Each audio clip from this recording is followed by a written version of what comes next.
plots or other bizarre methods. Well, hello, everyone. How is everyone back here again, man? Second day on the row.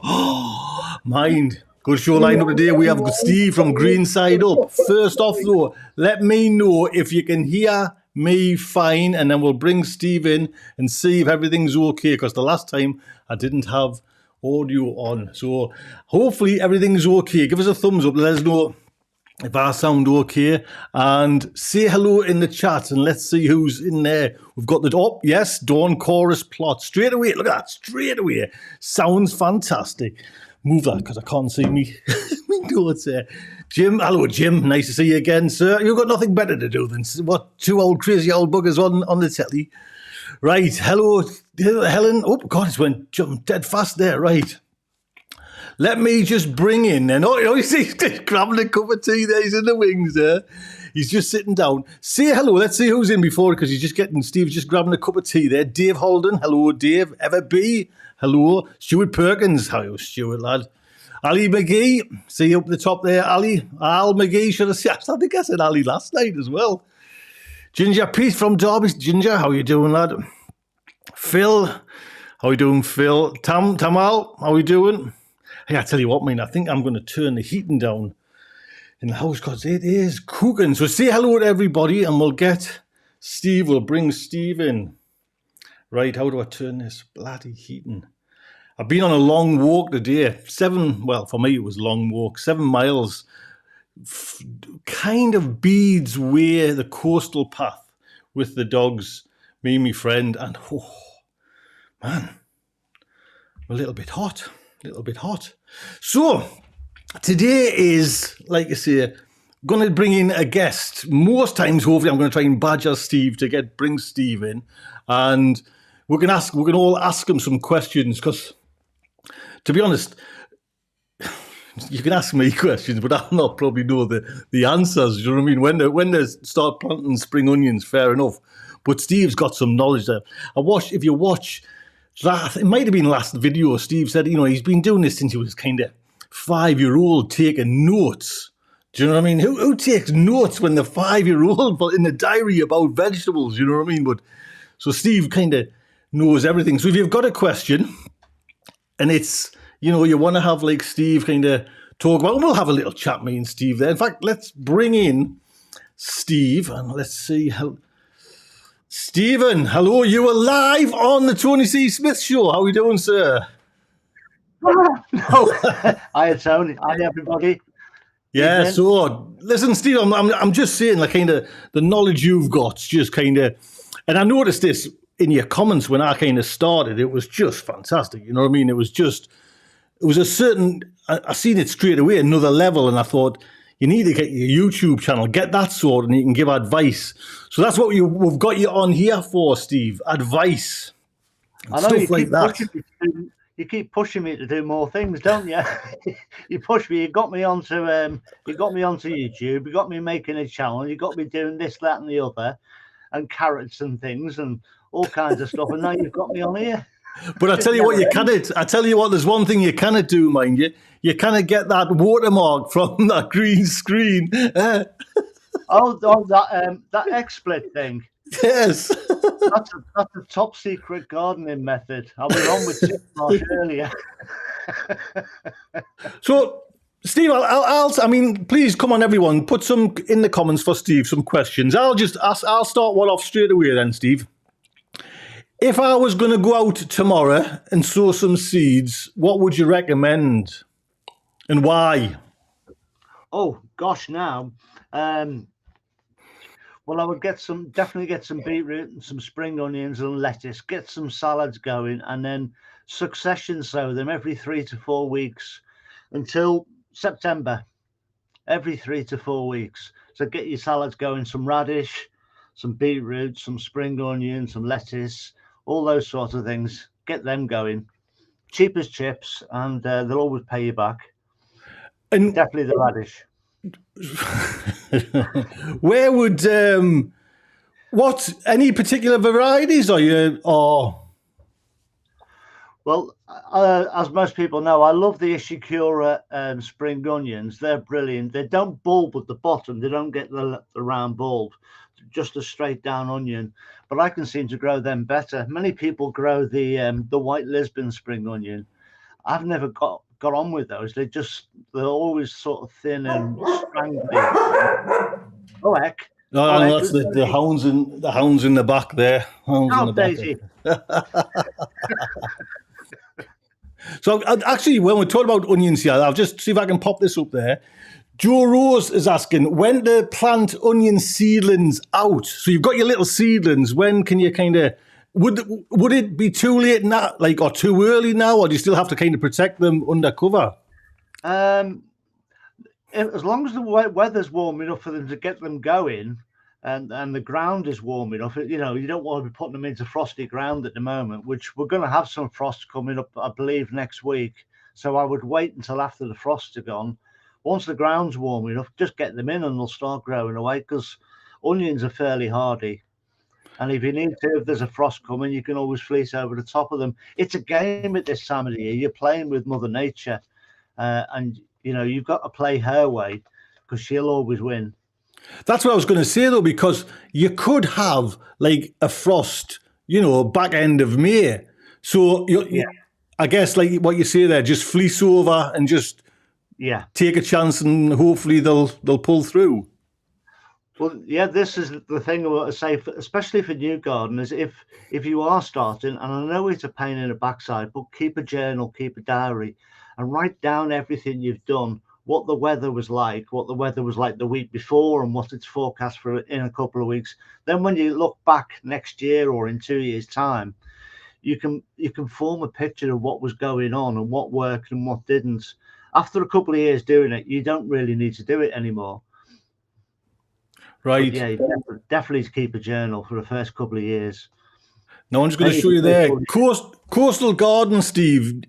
No, it's actually North Wales. That's right. I remember there. When do you sow your sweet corn? Because again, for me, I found it not a fickle thing, but you've got to be careful with the frosts. But you need, you know what I mean? Some of them are they don't just get away. So you've got to have a little bit of growing time. Yeah, well, sweet corn really is a warm weather crop, and I like to sow mine as early as possible, get it going as early as possible. But I've got an eye on the weather, and if I've got a patch of weather where it's 2 weeks ahead is clear, nice temperatures, no frost, anything sort of around 8, 9, 10 degrees, I will sow it, because I know it's going to be out of the compost in the module trays and growing away, and it can be up this sort of size within a couple of weeks. Then you can plant them out, and even if the weather turns, you can protect those seedlings as well, but you want to keep them as warm as possible. So keep your eye on the weather. And I sow mine, I think, towards the end of April, maybe into May, but I like to be planting out in May if I can. All right, because it's weird when we're saying, like, you're talking about, like, say, May. To me, when we kind of mention May, it almost feels like we're running out of time. Do you know what I mean? Because all of a sudden June's here. You know what I mean? So did you say you're sowing in May, or you're planting out in May? What did I catch there? Yeah, I'm planting out in May. Oh, right. I want to be sowing about around about the middle of April, if I can, second to third week of April, because they'll shoot up really quick. If you get it right, if you get the temperatures right when you sow them in your module trays, they're up and out of the soil within a couple of days, and then they just start going ballistic, and you can almost watch them growing. Mm-hmm. It's funny because I remember my last ones, I left one batch in the module trays about 2 weeks too late, and it just stunted them, and they just didn't go anywhere near. Yeah. And it might even be longer than 2 weeks. By the time I got them out, I was still, when we're in that kind of giddy months, where the sun's shining, you think everything's going to catch up, but they just didn't. I mean, the ones that I got at the right time and got them out at the right time, they were like trees. Do you know what I mean? And I got a great crop. But the ones that I missed by, say a couple of weeks was just gone. Do you know what I mean? And you can realise as well, can't you, when they're just not going to give the correct fruit. You're thinking, I should just pull them up. But I find, when you're when you do this YouTube and you let people see your things, people be like, you should have just left them. You should have just, you know what I mean? Well, I mean, they're a very hungry plant, sweet corn, so you've got to bear that in mind. And any food that's in the compost that you plant the seed into will be gone really, really quickly. They will just monster through that. So I put fish blood and bone meal into my mix when I'm planting them. I know some people don't bother with that, but I do. I want to give them every chance to feed and eat and grow as quickly as possible. That's why I'm taking my cobs off in July, and some people aren't taking theirs off till September. But everyone's different and everyone does it differently. Would you feed them after they've been planted? Like say if they come up to like your waist height, would you give them another feed of blood fishing? Would you? All right. So you're still when do you stop feeding then? When you're pulling the cobs off. Yeah, near enough. Near enough on weekly feed than with comfrey feed. Do you remember that film, The Little Shop of Horrors, where there was that big plant? Feed me. Yes. Big plant in there. That's how I imagine sweet corn and courgettes and squashes and tomatoes. They're all really hungry plants, and no matter how much you give them, they still want more. That's what I was going to just jump on the next question there. What is, do you think, out of all of them, what you've mentioned there, which is the one that's kind of can take the most food you can give them? Giant pumpkins. I would say so, yeah. Probably pumpkins. I mean, they're just greedy beyond greed, because as they grow along, the vines just grow like 30 or 40 foot long, and they can have 2 or 3 of them on a plant. Every leaf joint on a pumpkin plant will send a root down into the soil. So when you're pulling that thing out, it might have roots in 30 or 40 different places. That's just greed. It's all greed. That's like me at the fridge door. It's just, you've had your tea, Tony. That's just greed. What's like the smirking grape? There's one for you. I'll move that down a little bit, Steve. I really appreciate and enjoyed Steve's series about starting allotment. Very helpful. Well done there. Well done there. Thank you very much. Have you watched mine? Have you not watched? Have you not started to watch mine? Right then, allotment. Steve, allotment restoration is asking, cow or horse manure? How long should it be left to rot? Now, actually, I've never even thought. Every time I've gotten horse manure, because round here it's all stables, all stables, and I think I've grown up thinking you only use horse manure. So enlighten me. You've got a couple of problems really with horse manure. Well, certainly one problem is they haven't got the grinding stomach like a cow has. So any seed that a horse eats in its feed will come out the other end, and it's fertilized, ready to go. So you can actually proliferate a lot of weeds on your plot from using horse manure. Still good stuff as long as you hoe afterwards when you've used it. But with cow manure, because they've got the 4 stomachs and they grind their food up and, they're chewing the cud, so to speak, all the seeds get ground up, so you don't get that problem. And we get more cow manure here than horse, because I'm out in the country. I mean, behind me here, there's a field 100 yards that way with cows in, literally. So, yeah, I mean, I've used that within 6 weeks, or sometimes I put it straight on beds without any problems. So cow manure you can use pretty quickly, and horse, you've got to leave it really until it's rotted down, until the smell's gone, and it looks like compost. Till you can get your hands in it. You can get your hands in it and not worry about it.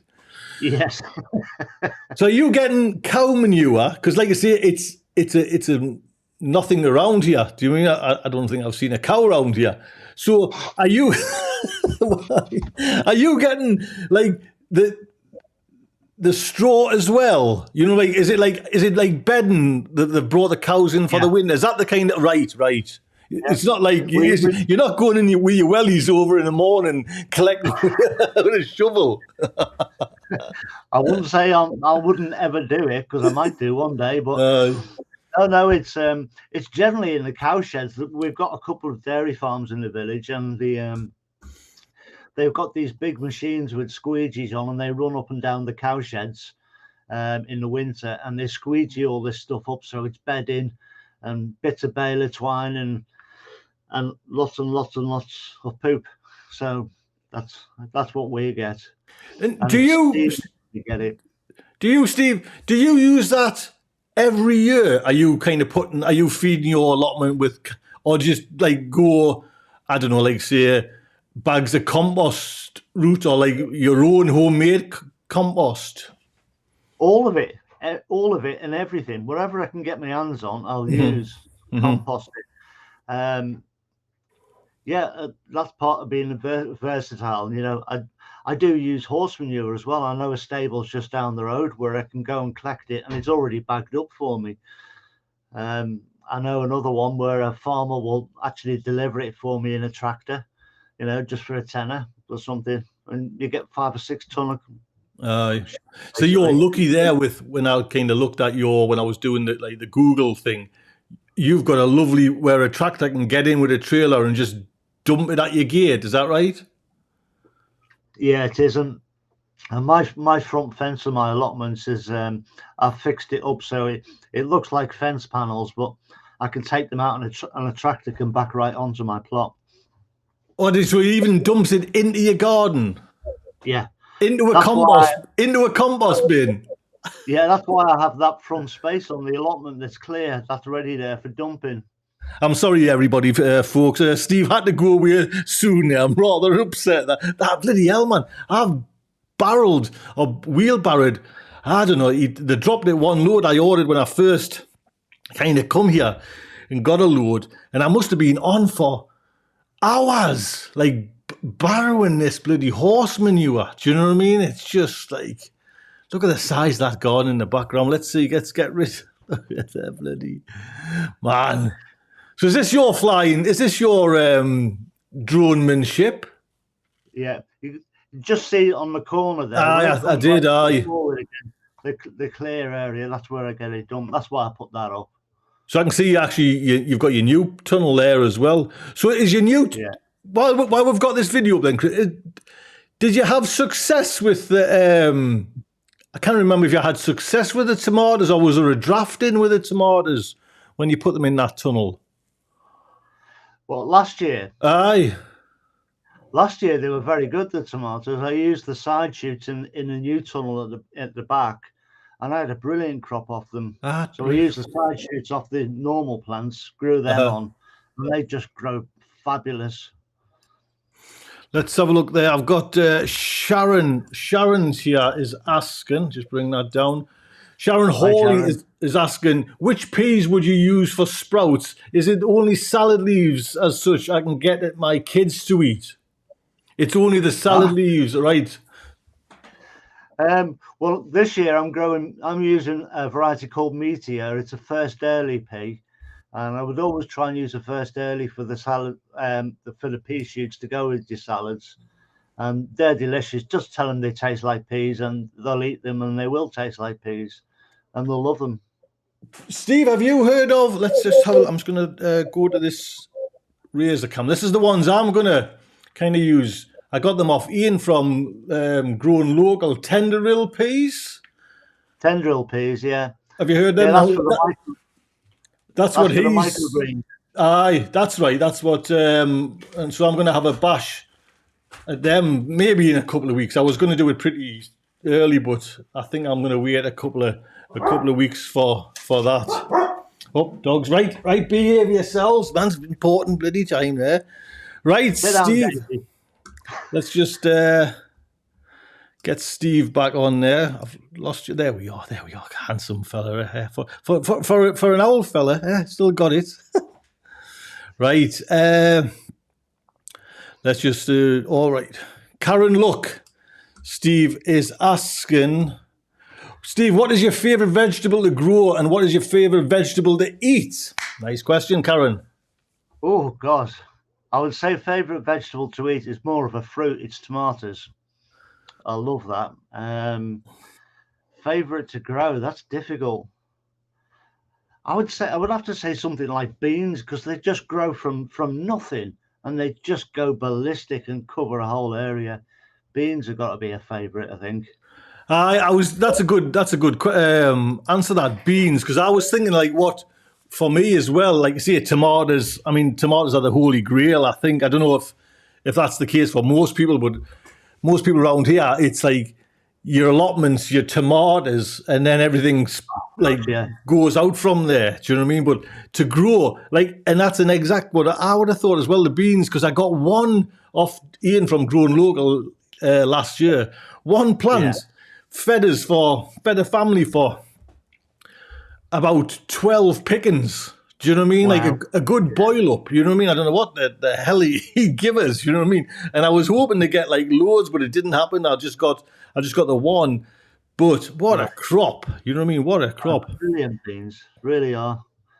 Yeah, right. I think that would be a favourite. All right, here's one. Tony's Kitchen Garden, Steve, is asking... Onions again, popular topic. Onions from seeds or from sets? Which do you advise? Well, due to bolting, which you'll get from sets quite a lot, definitely onions from seed. They've been a revelation for me in the sort of last 10, 15 years. I tried them when I was much younger and I never had much success. I don't know what I was doing. And then I went to sets and I started to do really well with them. And then about 3 or 4 years on the trot, they just bolted so quickly. And as you know, once the flower stalk comes up, you've got that centre bit inside your onion when you cut it, and they just don't store. So I went back about 4 or 5 years ago, I think, back to seeds, and I haven't looked back since. And in particular, I'm not growing so many onions now, more shallots, those Zebrun shallots, because they're just brilliant. So kind of in the middle there. Well, it's funny. I don't know if I got it wrong. A bad batch of seeds. That's what. But I bought 4 packets. I remember when I heard about. I think I was watching Allotment Diary. I think it's Allotment Diary, and he was like he does. Dan, yes. I forgot his name there, and he sows them now. You know what I mean? He's kind of sowing them there now. And I tried. I looked all over for them. I got the seed packets. I got 4 seed packets, and I just haven't had a germination out of any. You know, I could blame it on one. Do you know what I mean? One seed packet being a bad batch, but I had 4. So I'm kind of now thinking it was me. Right. You know what I mean? So last year, a viewer, Stan, who allotment just over the kind of not that far away, brought some over, and I got we're still using a couple. We've still got probably a dozen left, to be honest. They were I was happy as anything with them, you know what I mean? So all mine are gone. They've long since got eaten. I've still even got some of the kind of here's a question from me then, Steve. Do you keep every onion, even if it's like a golf ball size? Do you keep every onion? Yes. Aye, good lad. Aye, same here. Good lad. Because we've still got like a whole, I wouldn't say jars because they're like open air, these containers full of these they were like that big, but they're just great for like a daily salad. You know, you make a salad up. One of these goes in, and I always think, you aim for like big onions, but just I keep every, you know what I mean? You've got to keep all of them because they'll all come in at some stage. Like you said, they're ideal. A tiny little onion is enough. Once you've chopped that up and popped that in a salad, that's enough for a family meal. Aye. So yes, definitely keep everything. Right, Tara Blinkhorn is asking Steve, we'll be growing parsnips for the first time this year. Would love some tips, please. Right. Well, hello, Tara. There's loads of ways of starting, and there's probably more ways of starting parsnips than there are of starting lettuce. Some people germinate them on they'll get a bit of tissue paper, and they'll fold it over with the seeds in the middle, and then moisten that and put it in a Tupperware to germinate them. And when they see that the little leg is coming at the bottom of the seed, then plant that in compost. I must admit, I've never bothered doing that. I just sow them directly into the ground. And I work on the principle with sowing seeds is one for the rook, one for the crow, one to die and one to grow. So if I want one seed coming out, I'll plant 4. And that's why I always plant lots of seeds. People see me sowing seeds and say, you put 300 seeds in there. I say, yeah, well, I need 10 out. Well, But I watched, and I can't even remember the video. I watched for the parsnips one, and they did it where I think it might have been every 4 or 6 centimeters put a seed, but then they thinned every other one out once it worked great for me, to be kind of honest. It was just, and I think that's another. I think, when you were on about like runner beans and beans, is like, I think a carrot or something that's under the ground as well is always a nice surprise to pull up. Definitely. You know what I mean? Like, or a parsnip. If you get like a parsnip and they come out like that, do you know what I mean? It's just like, look at me. You know what I mean? You shake your hands at the sky there. Look at me, what I did. Well, probably the best tip for parsnip is to make sure you've got fresh seed. And make sure you use a supplier for seed where the seed hasn't been hanging around for too long. I have big issues with this. And some places you might go to, like a garden centre that's out of the way somewhere, you look at some of the dates on some of the back of the seed, they're already out of date. Now with parsnip, you've got to have fresh seed. I used to have a neighbour at the allotment who let their own parsnips go to seed, collected the seed and planted those. That's the freshest seed you're going to get. I think I'm probably due some then if going on that rule, because I think mine's probably going on 2 year now. You know what I mean? So I think I buy fresh every year. No, I think I will. John Owen is asking Steve, is it too early to sow my carrots outside? Well, I will be sowing mine this month, probably more to the end of this month. But yeah, it's not really too late. Just watch the weather. You want a clear spell of a couple of weeks, because if the temperature plummets, it can mess around with the water in the soil when it freezes. So if the temperature plummets, you don't want that messing around. So just keep your eye on the weather, and you'll want to say a couple of weeks of reasonable weather, not where it's dropping all the time. But yeah, slow down. I heard you mention this as well, Stephen. Now I don't know if it was about carrots, but it was like a tip from my mum, and I always remember it. And you mentioned it, so it must work. Where you get a kettle of hot water and you run that along the soil. Would you do that for carrots? I've never done that for carrots. No, I do that with parsley. Definitely with parsley, it helps germination. But parsley is a root as well, and it's part of the carrot family. So I don't see why it wouldn't work. It might be worth an interesting test. I feel another test coming on. Let's have a look there. Got Ian Hughes is asking, will potatoes go in stony ground? From Mark from South Lincolnshire. I don't see why not. As long as the soil in it, it'll be fine. Potatoes are very universal. Right. Let's have a look. I've tried to overwinter chilies, but I've never successful. Have you got any good tips, please? Well, funny, L-Beacon 1? I've only done it the once, and it's, to me at the moment, the one I've got in there seems all right, but it's hanging on. That's all I can see. Have you had any success with that, or do you just start afresh, Steve? As long as it's got light, you want it on the windowsill where it's getting light. But yeah, they should last over winter. They are a perennial plant after all. Just that it's one of those perennial plants that we treat as an annual, and we tend to resow every year. And how long will it last if you had ideal conditions then? Well, I know someone down south who does this every year, and they put it on their dining table because they like to pick the chilies direct from the plant while they're eating. But I know he keeps his 5 or 6 years easily. Right, plant plot, and he has this is Agan decided 3 years of celeriac misery. What's the secret? Now, I know you're going to say water, but there must be something else, Steve. Honestly, because I'll be honest, and I'm going to swear here, I find they're a bit of a twat to germinate. You know what I mean? Well, I'm frustrated because, like I say, it's for plot 3, plant pot. It's been 3 years. I've had 1 year of mediocre success, and the rest years have been golf ball. And I've done what you said. I've watered. I've fought tooth and nail to get them germinated. These little tiddly piddly things come.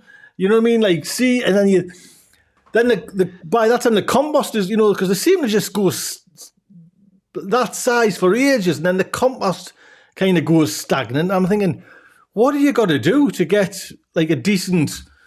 And then you can go to Morrison's, and whoever's grown them for Morrison's are just, you know what I mean? Like, you're thinking, I'm looking at 9 months of like misery. Now you know where I sell all my celeriacs at. Now I know where you get it from.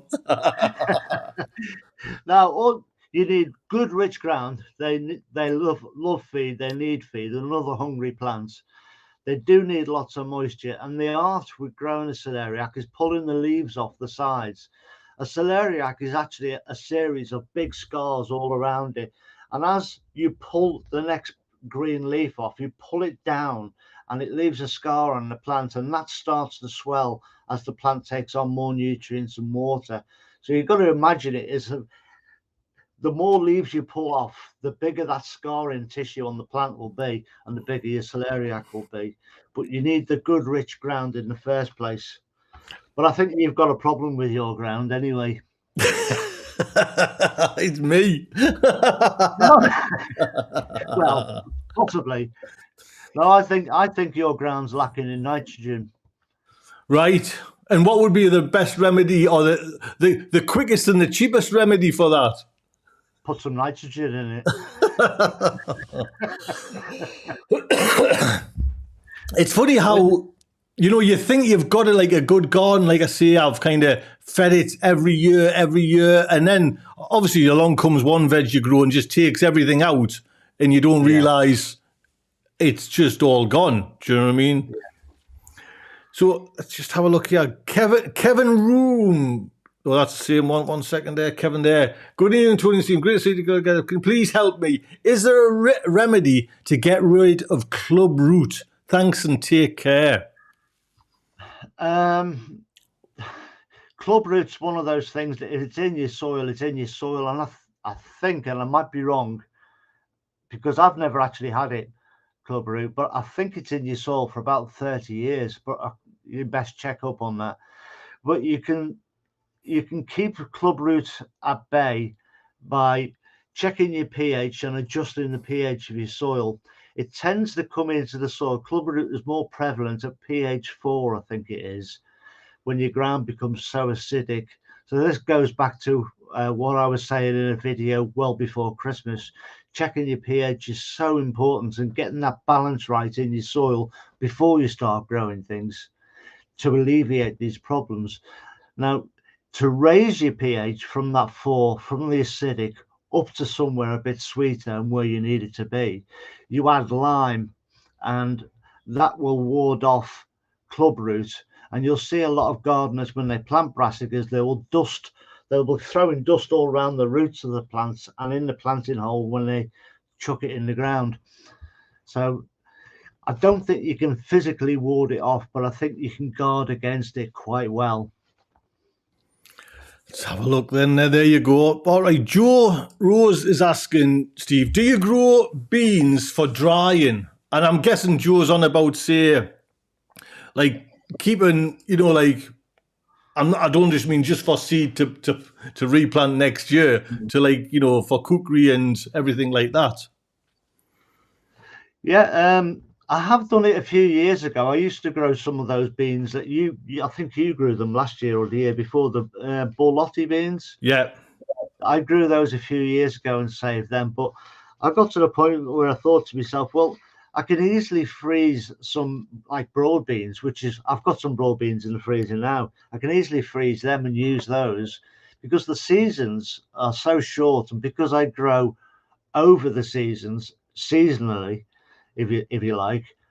I've got so much veg to use anyway that I don't really need to worry about having those store cupboard staples, you know. Does that make sense? Yes, no. Well, what I can say is it must be nice, eh? Must be bloody nice. I mean, he's got cupboards full of like Celeriac. Paula T. Steve is asking, and I mentioned this the other time. I've been like kind of privately chatting with you, Steve. Please start doing some cooking segments with your veg. Inquiring minds want to know more, and even for me personally, Steve, it's not even just like say you don't have to kind of get into the kitchen and show you, but just giving like a little bit more.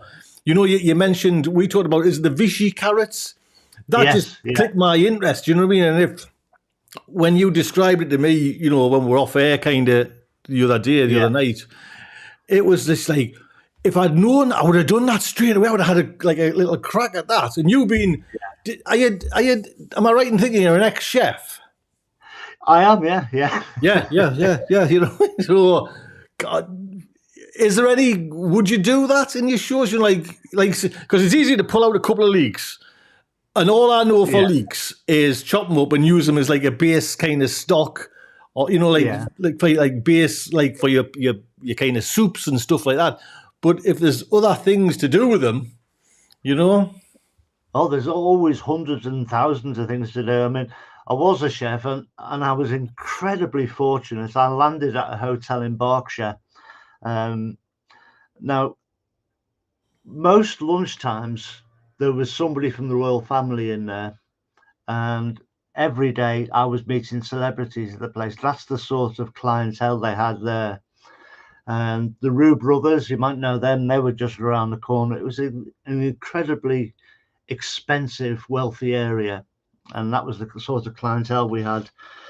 And I loved it. But, you know, that time is long since passed now. I will be doing some cooking on the allotment in a couple of years' time. I want to get the allotment sorted first. Because if I start something, I get headlong into it. And everything else stops. So I have to be careful. There you go then. Now, Moorland's allotment, should you put manure on your onion bed? Yeah, don't see why not. Put it on in the autumn. Give it time to let the worms work it in and the rain wash it in. I tell you what, I've just seen the Dawn Chorus plot, Steve, is saying there was a problem with onion seed last season. Many have had germination problems. Now, I haven't heard of that. I don't know if you've kind of heard of it. No, I had a cracking season last year for onions. It's this year I'm struggling a little bit. So I don't know. My onions so far this year don't seem very good at all. I'm actually thinking of resowing them, to be honest. But last year my onions were fabulous. I'll have to check back on the videos and photographs from last year and see how they started, to be honest. See, with my videos, it's not as easy because my titles are so like it doesn't mention in the title what I'm actually doing in the garden. So it's like hard for me to go back and say, "All right, I did have a good kind of onion crop there." I find you know this, Steve, as well. I find red onions for me is just like a no start. I'm not even bothering. I've never done it seed wise, and maybe I should do. But people are on about like say heat treated sets. Have you ever used them before, Steve? Yeah, and they're supposed to stop them bolting, but I've always found they do bolt anyway. Aye. So that's why I've gone back to seed. Right, Johnny's kitchen garden there. Oh, Johnny who kind of sent us over the grafted tomatoes. Onions from seeds are great. The trick with sets is not to plant out too early towards the end of March. There we go, Johnny. Bosh. Cracking. So I should actually get some red ones and have a little kind of like say again. No, that's that March. You know what I mean? You kind of think I'm a little bit late. Do you know what I mean? Because like you haven't got that long, and you know onions you can kind of. When do you pick your onion? Oh, I think I know this. Because it was you that kind of followed where you wait till it kind of fell over, don't you? Is that right, Steve? Yeah, or when I think they're big enough, I'll pluck them up. Sometimes I don't even bother waiting for them to bend over, or I'll just bend them over myself and say, "Yeah, they're ready." What can you do? You know off the top of your head what you're growing this year? I've got Bedfordshire Champions this year, white ones, and I think I've tried Red Baron again.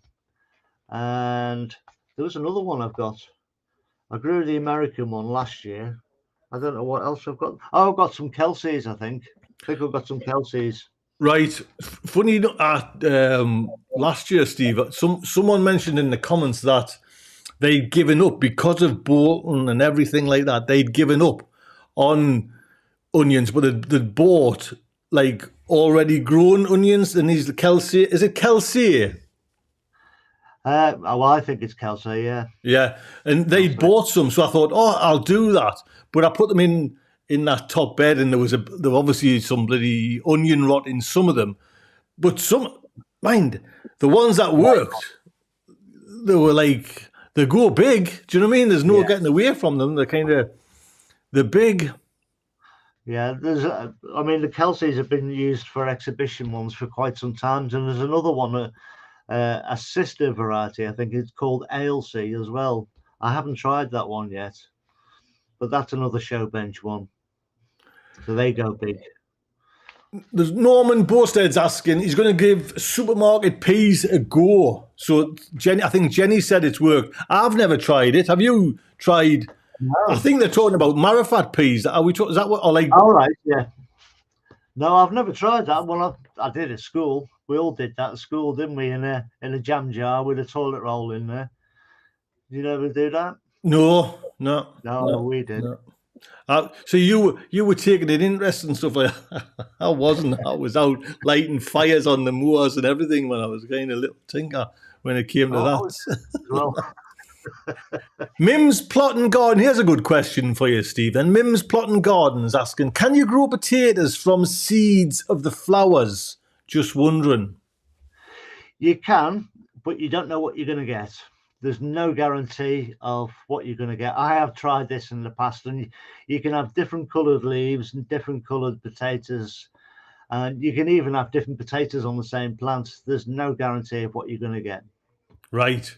So you can do it, but it's a waste of time. Pretty much. You'll get a crop, and if you're being super frugal, it's a good way of doing it. If your budget is incredibly tight, you will get a crop, and you can eat them. But I wouldn't bother. Plus the fact you've got to be careful because those berries are poisonous as well. So. Right. Everby Steve is asking. Are you all right? Are we still good to go? I'm asking you 1,000 questions here, and it's just like rattling them off there. Are you still all right? Are we? Oh yeah, I'm still in. Brain's ticking over. That's the way. Any tips for avoiding the evil vine weevil? No. I've never experienced them. I don't know anything about them. Never had them. Right. Well, it's never. What pests pester you the most on your site, Steve? Humans mostly.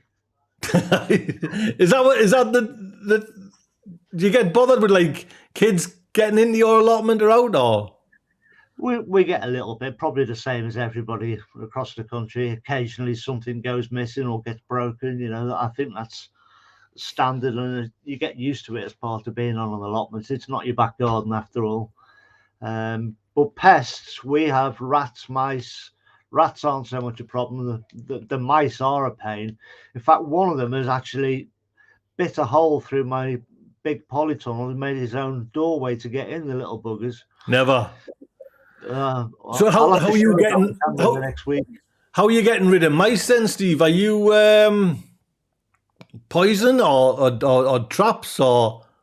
I don't like poison. It's kind of indiscriminate. You don't know what you're going to kill, because we have got other things that might eat them. I don't know if birds eat them or whatever, but I don't like poison. Never have. I use mouse traps basically. I've got 2 of them in the polytunnel. Most days it's full. Is it? Right. Yeah, most days I'll catch one, yeah. Wow, I've never. I mean, I've had them because I left actually some of the seeds I was going to keep this year for me Brad's Atomic, and you could just see the little mouse droppings there. Oh, you got them right. Yeah, There we go. right today.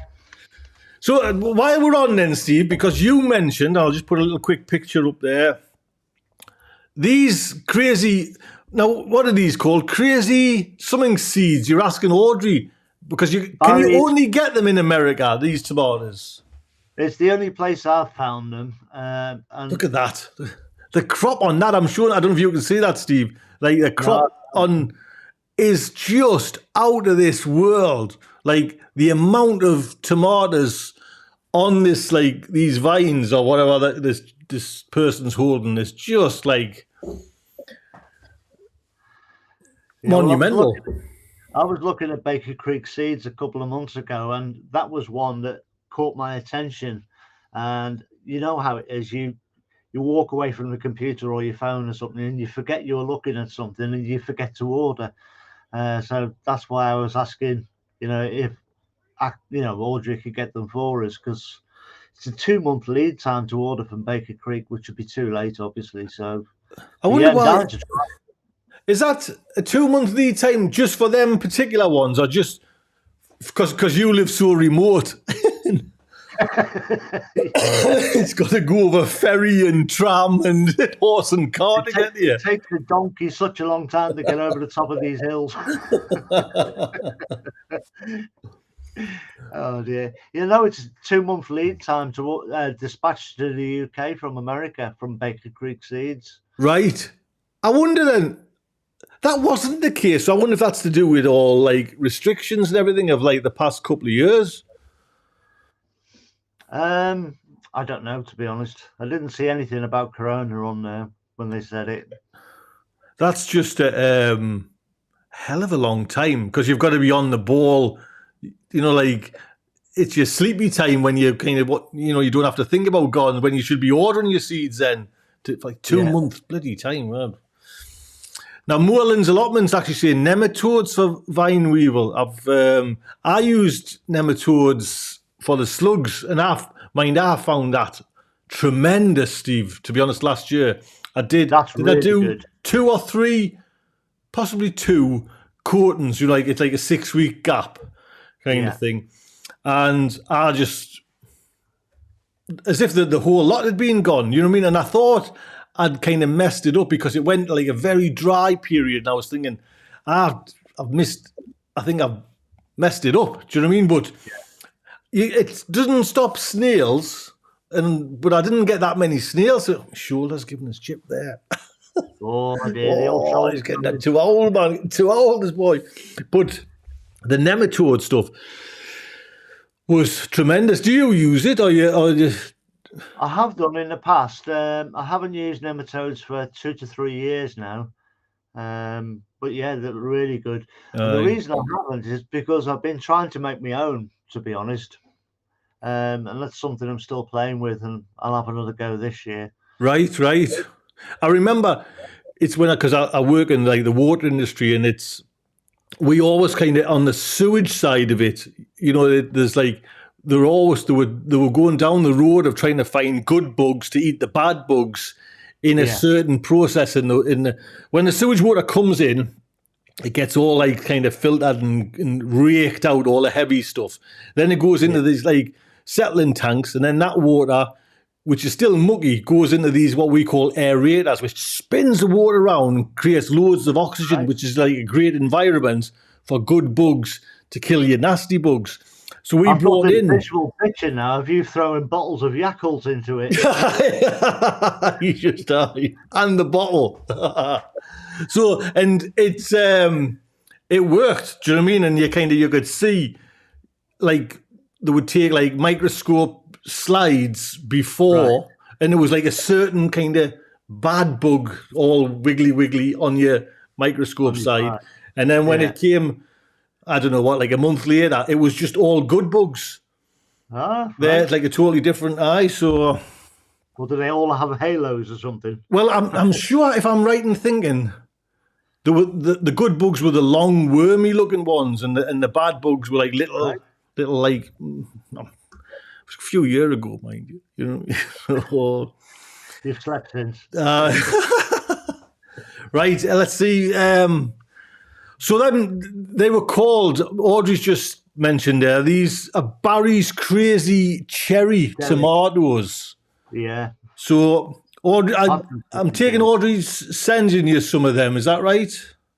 Yeah, she's sending me some, and when I've got some plants up, I'll send you a plant, Tony. Oh, fantastic. It'd be nice to see.